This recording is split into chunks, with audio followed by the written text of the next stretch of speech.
Live from the Washington, D.C. area, it's the Inside Scoop, Emerald Planet.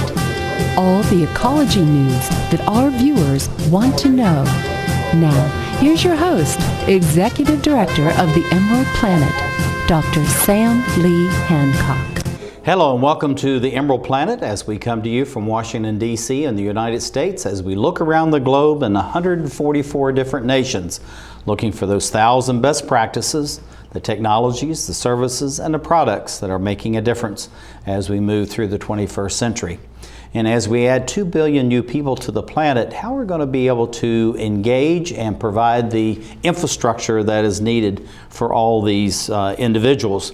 At the same time, the education, healthcare, and the opportunities to gain the leadership skills that are so important for the next generation. We have a gentleman coming on all the way from Stanford University in California. His name is Nataanii. He is a member of the Navajo Nation in Kirkland, New Mexico, and he's the co-president of a very large and important organization in Indian country called the United National Indian Tribal Youth Council, UNITY for short. He's on the executive committee, and as you can imagine, as the co-president, he has a lot of responsibilities to take care of something that really covers all 566 federally recognized tribes across the United States. So we're really pleased to have him, and sitting right beside me as a special guest for this particular program is Dr. Kat Shrier, who is the president of WaterCitizen.com and also the publisher of the Water Citizen News. And we'll be talking with her in a few minutes. Nataanii, welcome to the Emerald Planet. Thank you. Thank you for having me. Glad to have you here. And we're going to bring up this first set of slides showing some of your different locations where you're involved. But tell us a little bit about the UNITY, what it means, and what's the purpose of it? Well, UNITY, or again, the United National Indian Tribal Youth, is an organization that was founded over 38 years ago in Oklahoma City by a man named J.R. Cook. And UNITY is really, our mission for UNITY is to look after and to foster the social, physical, emotional, and mental development of Native Americans, and to really build a greater self-reliant Native American to greater youth involvement. Well, I tell you, it's a very important organization. When I was out in Tulsa, Oklahoma for the National Congress of American Indians, you certainly had a great presence there. And I know that with your leadership leading up to youth, there's a tremendous interaction with the elders among the different tribes. Tell us a little bit about this interaction and how the youth actually are working with the elders, and in turn the elders are working with the youth organization. Yes, so UNITY is very inclusive. Though it's an organization that's meant for the youth, and we host this great national conference every year that's targeted for the youth, our elders are still a huge part of that. We're very inclusive, including them, because our elders are really to pass on that tribal wisdom and pass on their lessons for developing ourselves as leaders for the next generation and carrying their teachings with us. As you know, Native people really value our elders. We very much value our traditions. Including them as a part of leadership development with this organization is very important to us. A small example of how we include our elders in our national conference is, having our elder, Grandpa Sky, who's with us for a long time. He recently passed on this past fall, but he was someone who was integral in introducing the Unity Fire with us and keeping that lit throughout the duration of the conference. And just to have that presence, the presence of our elders was very meaningful for our youth. And just very much being very inclusive. I think there's a lot of lessons and a lot of things that we can learn from elders. So including them as we develop ourselves into leaders of tomorrow, I think that's very much important. Well, I think it's absolutely fantastic, and passing on the ways that have been developed over many generations, actually thousands of years, and carried it forward through to 2050 is kind of that target date. It's really important what it is you're doing. So how did you become involved in UNITY? Well, I became involved with Unity through the Kirtland Central Diné Youth Council, which is the local Unity organization within my area. And Unity has a network of youth councils spread out across the country. I believe we have over 135 youth councils. So the way to get involved with Unity would be to either join a local youth council in your tribal community, or to even go ahead and start a new youth council in your community to then become Unity affiliated. And these youth councils, they're made up of high school organizations, community-based organizations. Some are church-based, and others are just kind of representative of a metro area. And then we have organizations that are Native American student groups at college campuses as well. So I got involved within my local organization nearly 5 years ago in 2009. My first National Unity conference was in Albuquerque, New Mexico. And since then, I've been hooked. And I mean, it's something that really touched my heart and made me want to continue coming back. And 5 years later, I find myself as one of the top leaders of the organization, really striving to give back to the organization, to continue to help others, to continue to outreach to other Native youth. Well, I think it's really fantastic, Nataanii, what you're doing. And when you look across Indian country, there's a very high percentage of the population are actually in the youth range. And so you're very involved in Unity on a national basis. So you go across all 566 federally recognized tribes. But what led you to want to become president? And that's really a high honor to be elected from among your peers to cover such a nationally recognized organization. Yeah, so thank you. What really led me to become president was just the love in my heart and the compassion that I had as a leader within the Unity organization. I really felt that Unity changed the trajectory of my life as a high school student and got me to where I am today as a student at Stanford. And just to be able to provide my experiences, to provide my expertise, and just to provide my mindset and to kind of give back to the organization is what I really was striving to do. I really feel like Unity gave a lot to me, and that I benefited a lot because of the organization. And I wanted to give that same experience and those same lessons to other youth who are joining our organization for the first time. I think Unity is an organization that's doing very important work for Native American youth, and I want to be a part of that.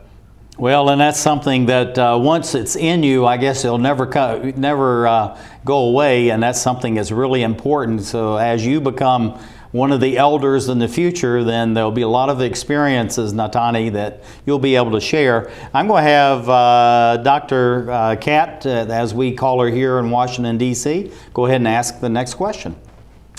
Well, congratulations, Nataanii. It's fabulous accomplishments. With an organization like this, what role does the executive committee play in working with American Indian youth? Well, the executive committee is the elected officers of the National Unity Council within Unity. And what we strive to do as youth leaders is to provide the youth voice, not only with the organization, but to provide the youth voice to issues facing Native youth across the country, where policymakers or other tribal leaders from across the country approach Unity and like to hear youth voice on certain issues. Most recently, our Unity Executive Committee is going to be involved actually tomorrow with the listening session to help develop the policy among President Obama's My Brother's Keeper initiative. So we're very excited about that. Well, I think that's absolutely fantastic. And you're at Stanford University. That's a very prestigious university, not only nationally known, but internationally recognized, and students from all over the world are coming there. Combining your work at Unity and your leadership role and also your studies at Stanford, what kinds of things are you able to leverage so that it increases, what you're doing at the university, the same time that you can take back to your own tribe and across the other tribes in Indian country? Well, I really love being a student here at Stanford and to also hold the position I do with Unity, because here at Stanford, I come across so many great leaders doing so many great things within their own fields. And I'm very much interested in the entrepreneurship scene here at Stanford, specifically like the social entrepreneurship. So I'm very lucky and fortunate as a student to be able to bump elbows with and to meet a lot of amazing people doing great things across the world and across the country. And the people that I have the opportunity to be and interact with here at Stanford, those experts and those professionals, those people, I love to connect with Unity and to get them involved and become a part of our conferences to speak to Native youth who come to our national conferences. So I'm very interested in that. I think it's particularly interesting for me to learn more and to take part of the Native American community here at Stanford, and to continue to develop myself as a leader, but to also take those experiences and learnings back to Unity and to apply what I'm learning here at Stanford into my work with Unity and working with the executive committee and working with the board of trustees and even working with other partner organizations of Unity. Well, I tell you, it's incredible what it is that you're doing. Of course, you have the National Congress of American Indians, which is doing excellent work not only in Washington, D.C., but across the United States. How is Unity working with the National Congress, and what types of things do you think the leadership, particularly with the president there, that may be able to help you as far as your work in Unity? Oh, the National Congress of American Indians is a friendly organization of Unity. They're very much excited about the work that we're doing, and we return that excitement to them as well. We always have a presence at their national convention that they hold every year. This last year it was in Tulsa, Oklahoma. But they also make an effort to send out their youth leaders within the National Congress of American Indians to our Unity conferences as well. So between the two organizations, there's a lot of exciting work that's happening in order to represent our Native people in our Native tribal communities. There's very much important work that we're both doing to represent our tribal communities and key issues that affects everyone in the areas that we live in. So, I guess that's our relationship right there, but there's some overlap in between the work we do. And, if there's a key issue facing Native American people, I can almost guarantee you that both the National Congress of American Indians will be involved and the United National Indian Tribal Youth. And we're very happy to work together in the future as well. Well, it's something that's an important lesson that you're learning at a very young age, that it's all by collaboration and cooperation that you have strength in numbers, and to take off on your name, Unity, as far as purpose is concerned. We only have a few seconds left. What do you see for the growth and development of Unity? And we only have about 15 seconds, so we got to be quick. All right. Well, I really see Unity continuing to grow, to continue to outreach to more Native youth, to get more Native youth involved, get our tribal leaders involved, and to get Unity to be more of a voice. All right, Nataanii, we're going to be losing you right now. We're going out. Nataanii Hatathlie, who is the Navajo tribe in Kirkland, New Mexico, co-president of the United National Indian Tribal Youth Council. Thank you for being with us on the Emerald Planet. Osama bin Laden calls getting nuclear weapons a religious duty. Today, materials that can be used to make nuclear weapons are stored in more than 40 countries. Sometimes protected by just a chain-link fence. Yet not enough is being done to lock down these materials before terrorists steal them. Why did we learn all this? My mother, my son, my sister-in-law were all murdered September 11th. Help protect America. Together we can. Please join us. The stem cell issue is being debated throughout the country. Truth is, most everyone has an opinion, even if they don't know the facts. Let's stop arguing and start really understanding the potential of stem cell research. For us and for millions of Americans living with disabilities, get the facts. Call 1-877-842-3442 for free information from the Stem Cell Research Foundation. That's 1-877-842-3442. Following the tragic events of September 11th, there have been hundreds of violent attacks against innocent Americans. Remember what that flag you're waving stands for. Remember, please stop the hate. We're stronger when we are united. Remember what that flag you're waving stands for. One nation under God. Indivisible. With liberty and justice for all. In America, there's either room for everyone, or it's not America. Don't pick the wrong fight. Let's keep America land of the free. Stop the hate. Planning a home renovation? Put this at the top of your to-do list. Because after 10 years, none of you are protected against tetanus and another potentially fatal disease, diphtheria. A minor injury, such as a cut or a scrape, can put you at risk for a tetanus infection. And while safety gear offers some protection, An up-to-date vaccination called the TD booster is the best insurance against tetanus. So get the TD booster. If it's been 10, do it again.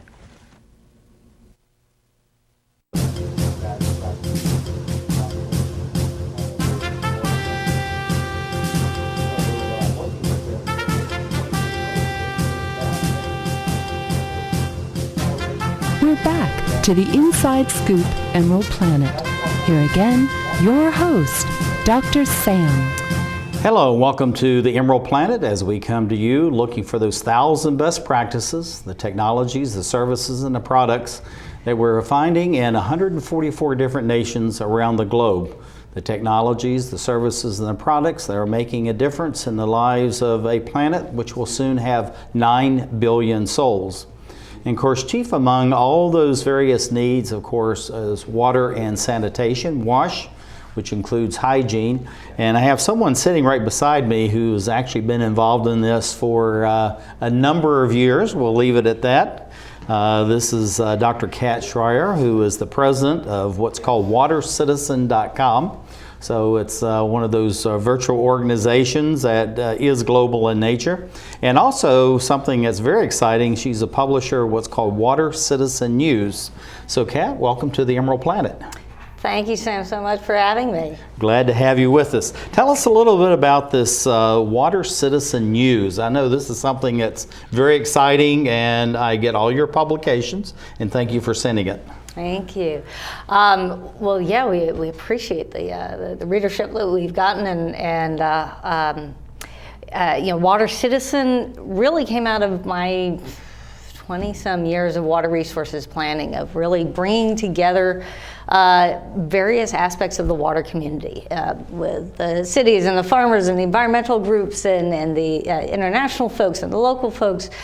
And so often there weren't a lot of vehicles for sharing water news and education programs and what we call watertainment, really trying to make water information more engaging. Mm-hmm. So part of what we do is try to improve the water information infrastructure, elevate the water dialogue, and make water sexy. Now, why the term or the name for your organization called Water Citizen? Well, it's about recognizing that we are all citizens of our communities, of our watershed, of the planet. It's providing information for people who are passionate about water. It's completely nonpartisan, non-advocacy. There's no issue that we're trying to promote in any way, shape, or form. It's just providing that information and a platform and tools and resources for people to get together, to be more engaged as citizens who are informed and passionate about water. Now, looking at this button that you've developed, Water is Sexy. This is something that's really catching on. People love it. Now, what generated this, and what are some of the ramifications of Water is Sexy? You know, it came out of a very common saying in water circles. I know Congresswoman Grace Napolitano, when she was head of the Water and Power Committee, and she's still ranking member there, would often say, you know, I try to get people interested in water, but we can't get any legislation because water just isn't sexy. And we would hear that over and over, utilities and irrigation districts. Well, water isn't sexy. And I think, you know, there's so many people who are aware of water. I would get, I call them my water is important people who would come up to me and say, oh my God, you work in water. Water is so important. And they would tell me. Well, it's the very essence of life. If you don't have water, the rest of it's not going to matter much. Absolutely. And people are aware of it and are engaged with it, but the information wasn't getting out in a manner that people could really wrap their arms around. We started making the Water is Sexy buttons, you know, just sort of trying to reframe that concept. Mm-hmm. And we would hand these out, and suddenly whole conferences and meetings would shift where folks would suddenly start talking about how can we make water more sexy, or what are we doing that really is sexy, and how can we let people know about that? And the fact is, water really is sexy. Water is sexy. Water projects are sexy. Water enterprises. We just, hearing people talk about innovations in social enterprises. Water is often central to that. There's some really great success stories around water, and those are sexy, and people want to hear about them. Yeah, and I want to expand that. Of course, sanitation. About 1 billion people need water, but 3.5 billion of the 7+ billion need sanitation. So that's all part of that conversation. We have this very elaborate pyramid. What is this actually showing us, and why is this important in this whole discussion of water is sexy? When we developed WaterCitizen.com and Water Citizen News, we really looked at what else was out there. And we call this the water psychographic. It's sort of an engagement scale. And there's a large population of folks that are enthusiastic about water, that have hobbies related to water, or they volunteer in Rotary and other activities related to water. And we found that a lot of the news and information was directed at the water professionals. Instead of the citizens and people engaged in the actual communities themselves. Exactly. Yeah, the show, of course, being an exception to that, and very few exceptions out there. So as often people would move up the scale, that they would be enthusiastic about water, and that would cause them to think about how they use water in their home, become a water-conscious consumer, investor, voter. That might cause them to run for a board. You get a lot of people who volunteer a lot of their time to serve on water boards and irrigation district boards and clubs like Rotary. They're not paid for that. And so are they going to pay thousands and thousands for a lot of conferences and high-end publications and things like that? We wanted to bring it to a broader level and a wider, broader audience. So you're engaging the people in the local communities. Give us several examples of people that are engaged as far as the Water is Sexy and the Water Citizen movement. Oh gosh.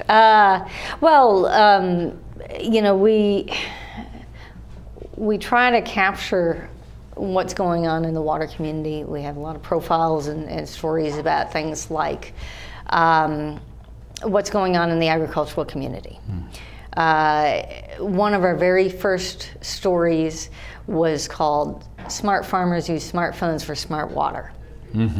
And we kind of tend to do a little myth busting at times, just not throwing it in people's faces of, people should think differently or anything like that. We're not really about that, but just providing other examples that might challenge some assumptions. And one of them is the idea that if you want to talk about, smarter water for agriculture, well, that's for the young folks. The old farmers, they use old technology. It's like, that's not true at all. So we put out this story a couple of years ago, and more recently we were talking with some of the same folks, and this gentleman shown here, Mark, pulls out his smartphone and he says, oh, well, this is my SCADA system for our entire irrigation district.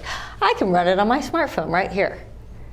I mean, that's just very advanced 21st century thinking as far as using a smartphone and also the internet simultaneously. Absolutely, and actually very common to use high technology in a low-tech format to get out to a broader area. Water is local, but it's the same issues going on locally all over the world. And we try to capture the local issues and the local solutions and creativity that's going on out there. There's so much going on. Well, and looking at the 4 different people that you've highlighted as far as the Water Citizen News, I know there's different stories. Tell us very quickly about each of the other 3 here, representing very different communities, and then we'll go to the next question. Yeah. So Sally Gutierrez was one of our profiles in the lower corner there. She's actually the head of the EPA innovations programs that they're doing, these public-private partnerships. But I asked her to share her own personal story of how her family came to the United States from Mexico. And a very compelling story that her parents had a baby, and the baby had died of a waterborne disease, and that was what brought her family to the U.S. And there's so many folks that don't talk about their own personal stories related to water, but that motivates them to perhaps be very active in something like EPA. Camille actually had been a petroleum engineer and started something called the Center for Affordable Water and Sanitation Technology when her children challenged her and said, "Mom, stop telling us to, go save the world. What are you doing about it?" And so she started this organization. And the last one is from the Anacostia River, just down the road here. It's one of the most innovative technologies to talk about low-tech, high-tech technologies. These Bandalong litter traps have made a huge difference in capturing litter in the Anacostia River. Actually, I've been on some of those collections out there, and we picked up 2 truckloads of litter out of just one of those traps that they have in a very small creek. Going back on your background, I know that you've been really involved in wash issues and projects for most of your professional life. Why this emphasis on the water sanitation and hygiene and what you do and, in essence, who you are? It's funny. It's never really been about water so much for me as it is about the people and the people who are involved with water. I actually started on the political side and had been a government major in college, was an intern on Capitol Hill and a staffer in legislative offices, and kept having people coming in to explain water stuff, and I wanted to really understand it. Later got into the science and engineering, but really to be able to play in both worlds there, and the science and engineering side and the policy side, which are all part of it, and then of course the business side, the entrepreneurial side, and the organizational side, and journalism. It all puts it all together. You have something called the WebTribeGuide.com. What is the WebTribeGuide.com? And we're running out of time, so we'll have to be quick. Yeah, this is our newest venture. It is really trying to capture online web courses, webinars, web summits. We're doing our very first web summit for Go Global on careers in engineering, construction, and architecture, and tremendous vehicles to really bring people in and be engaged in those conversations through these tribe building activities. And so we're very excited about bringing these opportunities. So the Web Tribe, you're building these networks, these communities, then using the World Wide Web. So that makes perfect sense. And talk about driving, we have keys right over the image of the Capitol, and we have about 15 seconds. So where do you see for the future of Water Citizen? We're going to keep going with developing web-based tools, online tools, mobile tools, things like Keys to Water in Congress, that people are going to have information on Water in Congress on their smartphones as they're going door to door around the Hill. And we're happy to serve and support any way we can. It's fantastic. Dr. Kat Shrier, who is the president of the WaterCitizen.com and publisher of Water Citizen News, thank you for being with us and sharing about what you've been doing and how you're reaching out through the tribes. And we create the Emerald Planet. Good job. This is firstgov.gov, where we're obsessed with getting you government information. Brand new student loan applications on the site, baby. This calls for a celebration. Here's your uncle. So in the end, it was either take the astronaut gig or come work here. What can I say? Duty called. Dude, that's my cop. Oh, sorry. Yeah. No, I'm pretty sure that's Sam's cop. Oh, sorry. Yeah. No. Sam's. No. Just log on or email us and get what you need. C, change of address form. That's how it's done. D, driver's license renewal. E, emailing Social Security information. Yeah. Okay. Yeah. Nice, we'll allow it. All right, What are those? Government surplus cars for auction. You posted those online last time. No, you did. I'm posting them online this time! For all your government information, firstgov.gov. Oh, what have we got here? Sometimes you feel tired. You can't seem to lose those extra pounds off your midsection. And your joints hurt when you take the stairs. Well, you're getting older. But I'm happy to say that there's some simple things we can do to keep you happy and healthy for years to come. We can also lower your risk for some serious diseases the older population is often subject to. Proper nutrition is more important than ever. Your body has changed, you know. Not as many treats. A basic exercise plan, lots of walks and fresh air, and most importantly, come and see me for twice-yearly checkups to help ensure the best possible quality of life. Now, how does that sound? Good boy. Improve the quality of life for your elderly pet. Schedule twice-yearly checkups that include preventive care and regular lab work. A message from the veterinary members of the American Animal Hospital Association.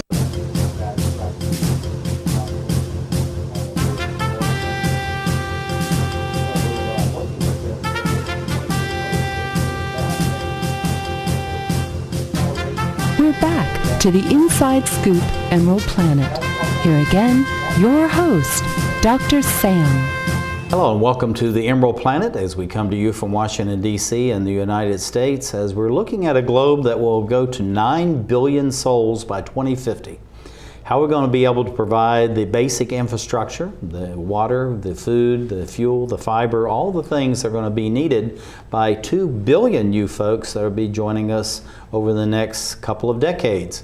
And so we're looking at food as one of those basic ingredients. Also, how do you provide that service so that people are actually getting the most nutritious meals coming from their own local communities, to expand green jobs and to enhance the infrastructure of local communities as people expand the employment base and are able to actually pay for the education, the health care, and all the things that they need within that area. We have two people that are professional in this whole food farm to fork movement. This is Bennett Robert, he goes by Bob Wiesner, who is the sales manager, and Julie Hashem, who is the merchandiser for the group that's called the Class Produce Group. That's really a fantastic name there, Bob. And a special guest sitting with me is Dr. Kat Shrier, who is president of WaterCitizen.com and publisher of the Water Citizen News. Bob and Julia, welcome to the Emerald Planet. Thank you very much. Glad to be here. We're glad to have you with us. And Bob, start off and tell us, what is the Class Produce Group? What an appropriate name. Well, I'm glad that you like that. It's actually the last name of our founder. That's good. Class Produce is a generating, customer-driven, family-owned and operated produce wholesaler with campuses in Jessup, Maryland. Well, I tell you, it's a fantastic exhibit that you have there as far as all this fantastic vegetables that you have right in front of you. And actually, we had your promotional piece there with your logo, which is very nicely done. Julia, I know you're involved in working with a number of groups within the community as more and more people are looking for locally grown and produced food, and also looking at the organics, which is coming more and more important. Why do you think that people are actually looking to the local communities to obtain their food, and why is this actually expanding as a business opportunity? That's a good question. I'm becoming more aware of food from harvest and illicit process to the fork of the consumer. So, all the needs consumers to develop this program. We're working with farms within a 200-mile radius to bring the freshest, highest quality produce available throughout the year. Well, I know that it's really important, and of course, if you're looking at a 200-mile radius, that means you're touching many lives, both in the agricultural community and also the customers that you have. So it really is a great opportunity, not only for the people that are the consumers and the producers, but also the community at large. Bob, what is a wholesaler? And through this role, what is your relationship with the local food producers? That's a great question, and we are a wholesaler in that's probably 70% of what we do. We actually, at some point we'll actually buy railroad cars full of product, warehouse them, and then through our distribution channels, we sell to the people who sell to the consumers. A lot of times that maybe we sell to someone who sells to restaurants, or it may be selling for a chain of grocery stores. And now with the CSA program, we're actually able to reach local consumers who can go online and order their produce and pick it up, or if they have a commitment of 5 cases or more, we'll actually deliver to their workplace. Well, I tell you, that is a fantastic service. As you know, we have a special guest with us, Dr. Kat Server. Kat, you want to ask the next question?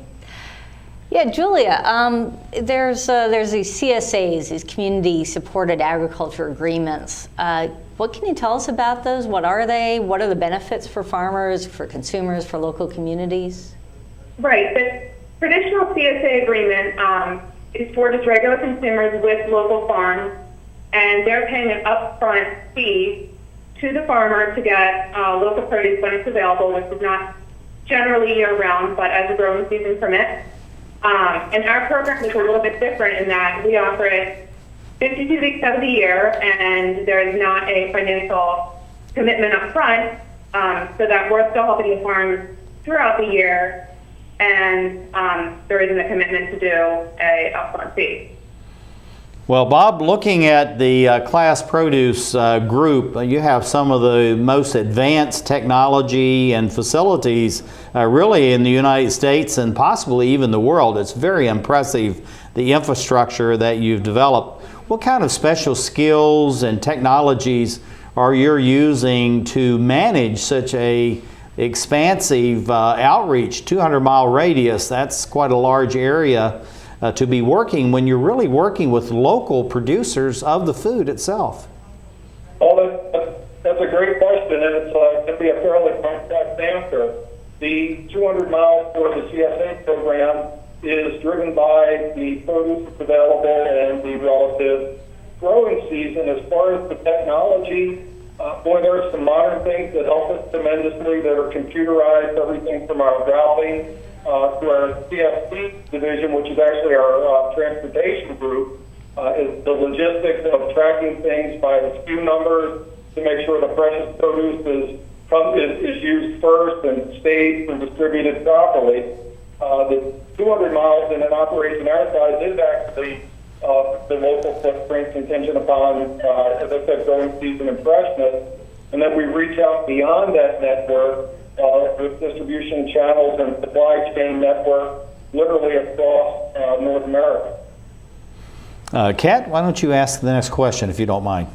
Sure. I'd love to. This is such a great topic. I live in the Eastern Market neighborhood on Capitol Hill, and so it's so wonderful to have access to these fresh food deliveries. And Julie, y'all are delivering fresh food directly to consumers in the D.C. and Baltimore and other major cities in the Mid-Atlantic region. What are the special demands of these direct consumer services on your company, and how are you meeting those demands? We're meeting those demands by offering a huge variety. It's changing week to week. It's organic. We do a small box, which is about 10 different items, fruits and vegetables, as well as a large box. And then once a month, we're offering a tropical box. So companies and consumers can log on to our website and check out to see what we have on a week-to-week basis, and then place their order online or by the phone, and we'll deliver to the companies whether or not it's 5 boxes or 500 boxes. Well, Bob, looking at what you're doing, I really want to go back and talk about the infrastructure that it takes to manage the complexity, because it's not just that you're delivering to various retailers and you have a steady routes that your drivers are taking it to, but you have to be very flexible. You have to have, I would assume, a larger staff that's working, the workers in the warehouses to manage and process all this food and be sure it's going to the right areas. What kind of complexities are built into this, and how are you able to manage that on a day-to-day basis so you're growing the business but still stay profitable? It's a great question. At our campuses in Jessup, we have approximately 365 employees. And not only do we have all of the products that are involved in what we do, but we also have freshness schedules as it relates to the turn times or when the produce is actually going to be fresh. Depending on where it's being shipped and how far it's being shipped, will determine how many days of ripeness out we have to select the fruit to be. All of this is done through computerized programs and relationships with the customers. People refer to Class Produce as kind of their partner in produce. It's not just a buy-sell transaction. We actually become a very important part of their business, and they in turn become a very important part of ours. We have to understand their needs and anticipate them and make sure that we're doing our, setting up our distribution channels to accommodate what they're going to ultimately need to get the freshest produce to their customers at the least possible cost. As Julia mentioned, one of the things we concentrate on is reducing the miles from farm to port. We're at about 200 miles where the national average is 1,500. And it's a very complex set of programs that we use to make sure that happens as needed. Well, Julie, I want to go back and because we were introduced to you by the very good folks at the Charm City Concierge, and they were actually our link. And it's just interesting that you're able to deliver to all these high-rise office buildings in downtown Washington, D.C., a very discerning and demanding marketplace, Baltimore and many other cities. How do you work with an organization like, say, Charm City Concierge to meet the needs of the tenants and their buildings, and it benefits all the parties involved, the management company, Class Produce, and the consumer? I would talk that the orders are set up, that you can order weekly, they don't have it. Okay. Well, each, as I mentioned, the consumer or the company is able to order online. So, you know, they can upfront know what we're offering them and whether or not they're interested. And there isn't, as I mentioned, the commitment to go, you know, a certain period of time, so week to week, non-commitment basis, and we're willing to travel with our transportation facility through these office buildings and establish a relationship to make sure that consumers are happy with their product. And they have the option of ordering 5 boxes as opposed to 10. There's food delivery included with that. And it just gives them a lot of flexibility. It's not anything that they're obligated to over the long haul. They can opt in one week, opt out the next. It seems to work for everybody. They're getting money they're already spending. Now they're getting a reduced cost on an even fresher product. Yeah, Bob, we're running out of time, only about 15 seconds. What do you see for the growth of Class Produce over the next 5-10 years?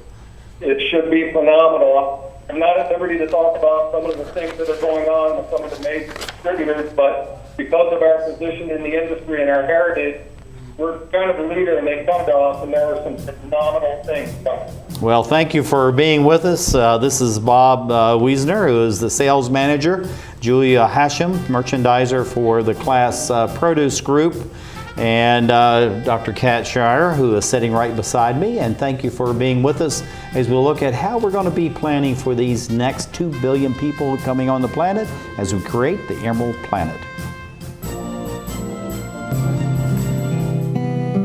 Too many women get hit by their boyfriends and husbands. Too many women are pressured into having unprotected sex. Half of the people in the world living with AIDS are women. It doesn't have to be this way. Together, we can change this reality. Let's strive for a world free of violence.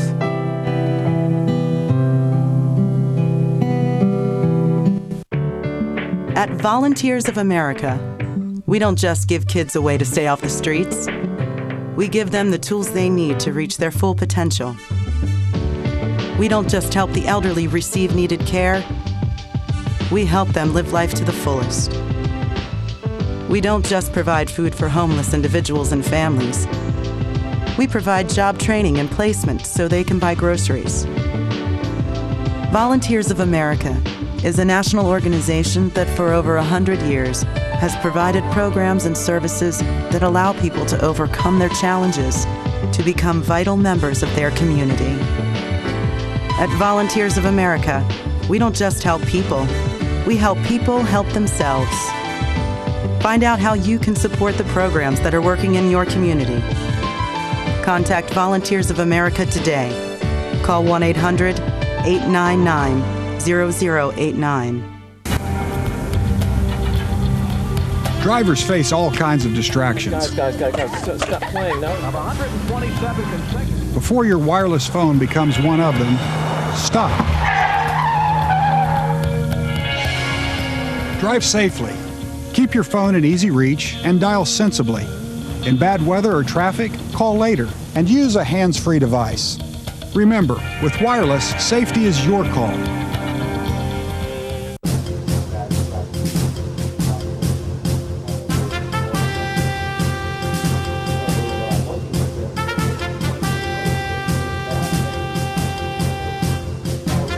We're back to the Inside Scoop Emerald Planet.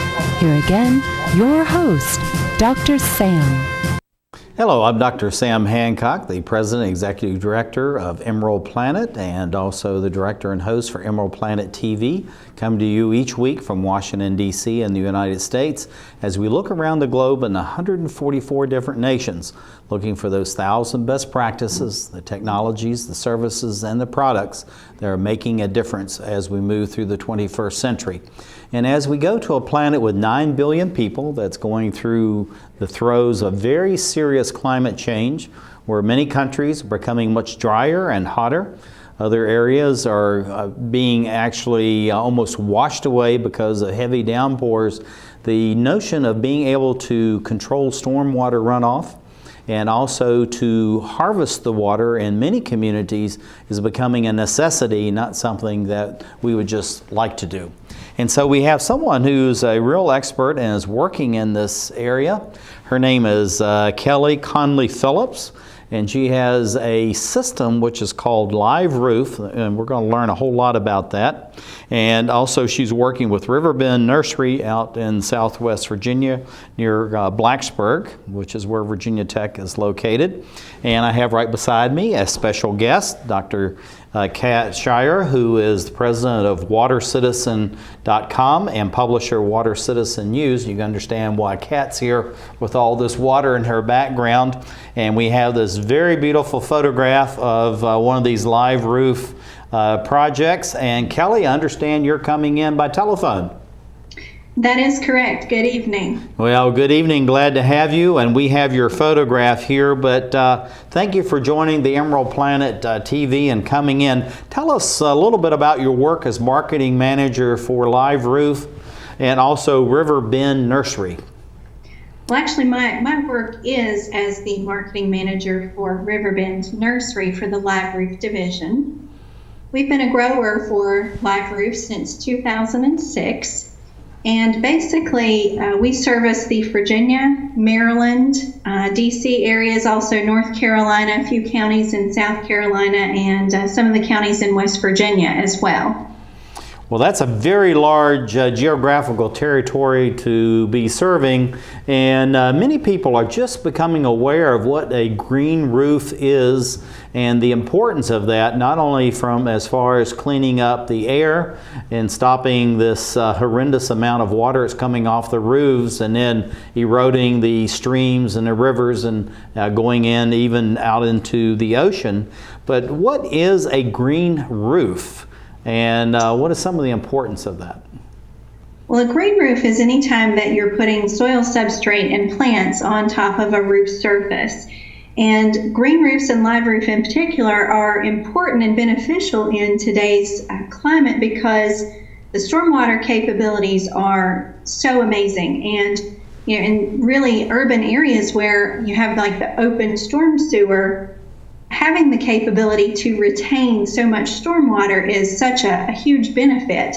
Not only does it retain the stormwater, but it also slows down and reduces the peak flow to allow the drains time to kind of catch up from that storm event. So in looking at the importance of this LiveRoof and also allowing to slow down, why is this becoming so prevalent in urban areas across the United States and actually all around the globe? Well, as more of these urban areas institute things like stormwater tax and things like that, it really does become more and more prevalent. You know, of course, Chicago, Washington, D.C., Toronto as well. These are all areas where the green roof industry is experiencing major growth over the last several years. Well, looking at, I know that you've been working with schools and something is called the Green Schools Initiative and the Green Schools exhibits. When you're looking at that, we're looking at some of the material that are used on these green roofs. But what kind of materials are you using with the schools, and how do you go about selecting the best materials that, one, can be studied by the students within the schools and also be a very practical example of the importance of a green roof and how best to select the plants that are being used?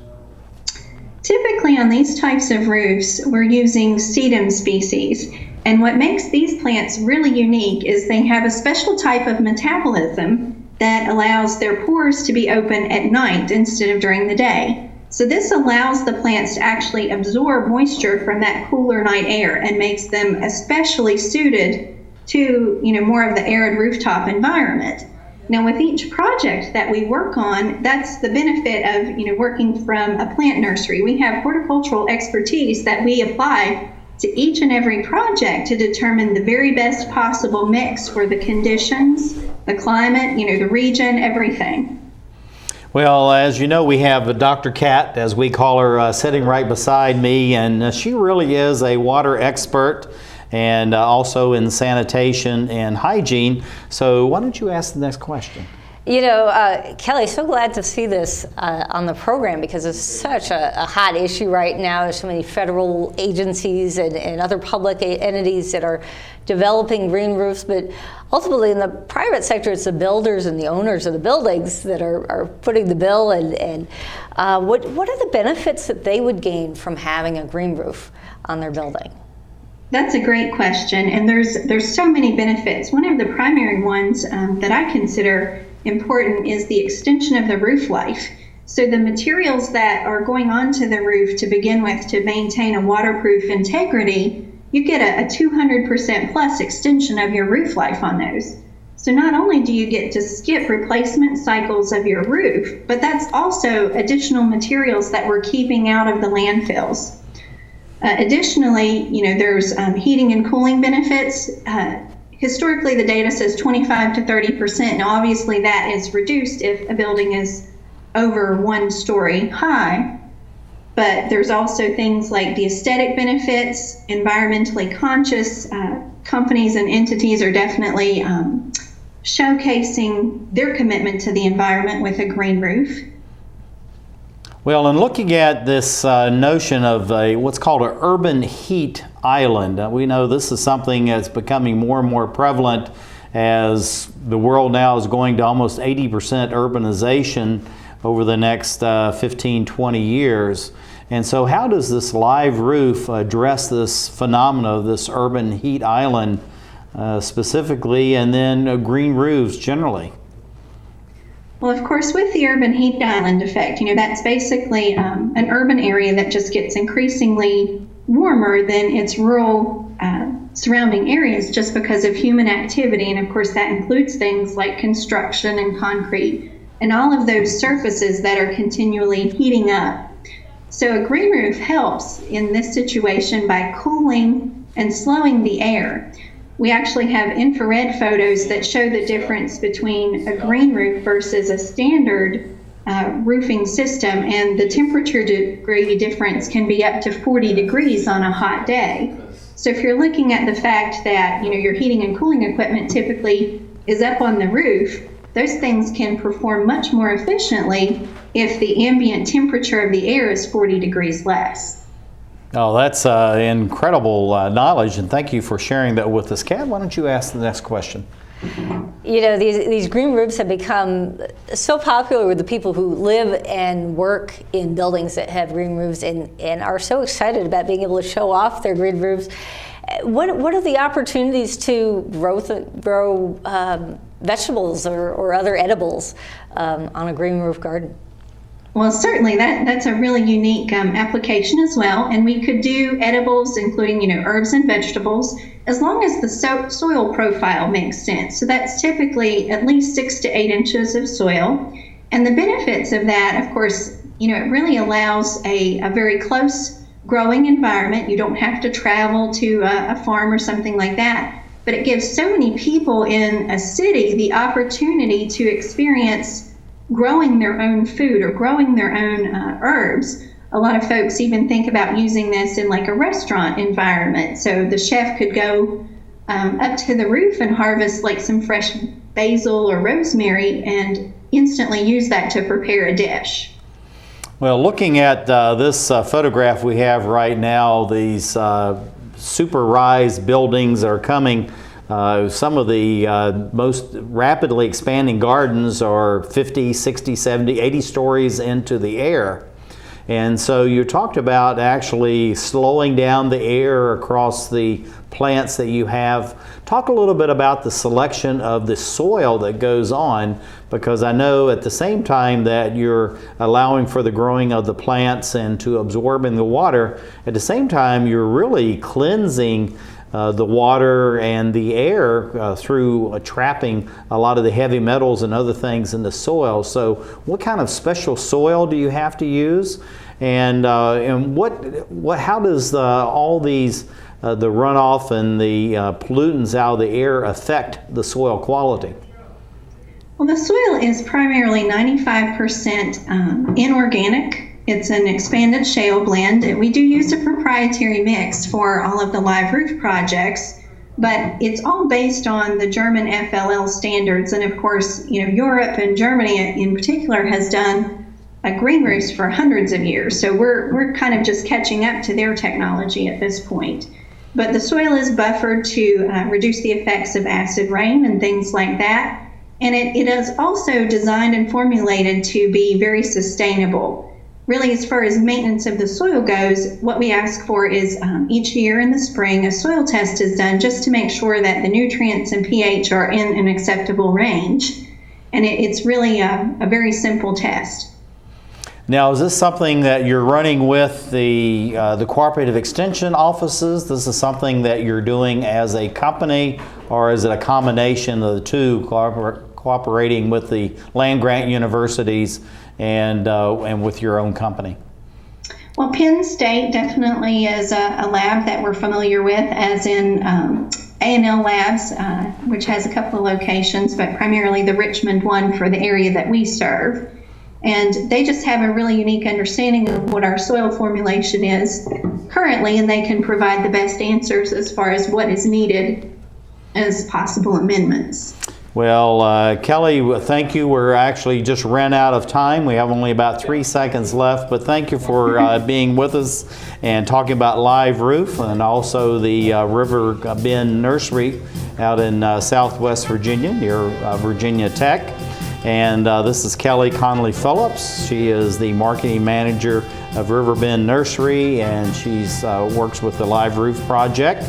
And then our special guest right here, Dr. Kat Shrier, who is president of the Water Citizens, as we look around the globe to create the Emerald Planet.